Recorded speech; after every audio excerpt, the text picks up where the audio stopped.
Hello guys, and welcome to another video from Top Learners. Today we are going to study future perfect tense. Before we start the lesson, please do not forget to subscribe and share our channel Top Learners with your friends. Future perfect tense shows an action that will happen before another action or before a specific time in the future. As you all know, to make a future tense, we have two ways, or two patterns. We can use will, or we can use be going to. So the verb forms for future perfects are will have verb 3 and be going to have verb 3. The structures for will can be for positive subject, will have verb 3 and complement. The negative structure, we add not after will. Subject will not have verb 3 and complement. Or simply we can say won't. The question structure or the interrogative structure is will, subject, have verb 3 and complement. And to form negative interrogative or negative question, we add not after subject.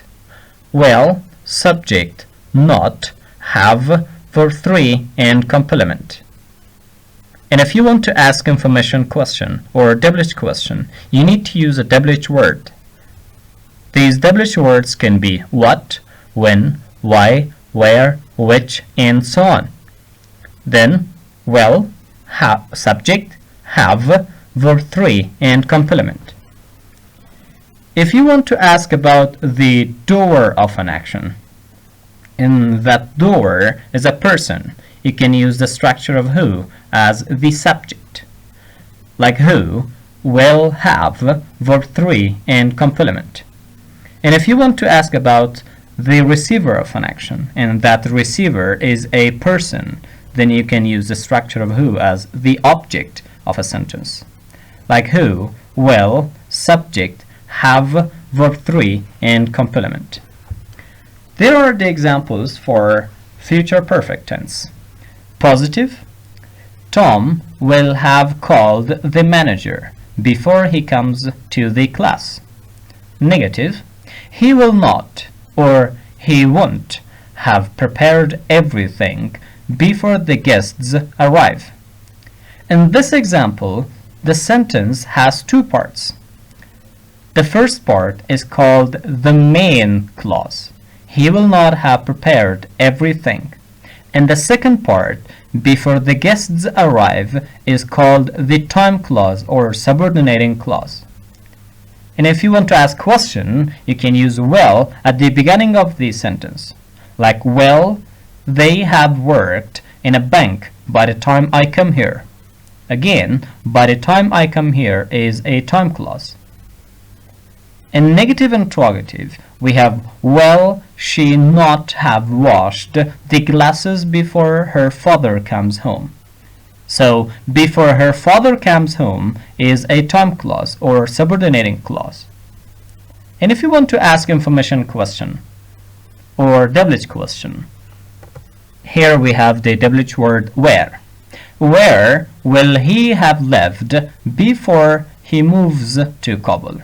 So the time clause here is in simple present, but it shows future.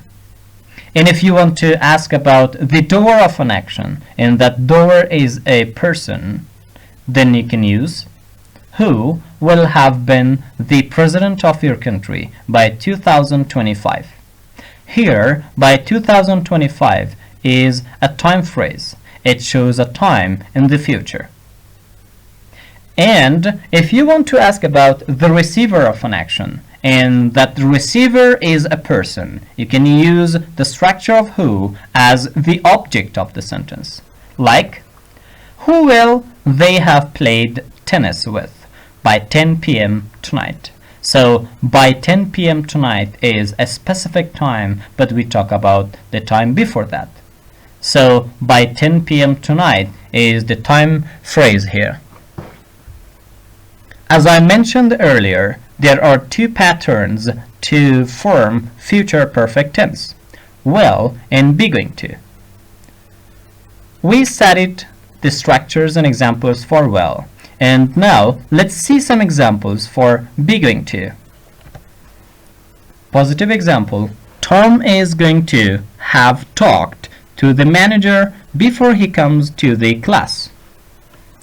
And negative: Tom is not going to have talked to the manager before he comes to the class.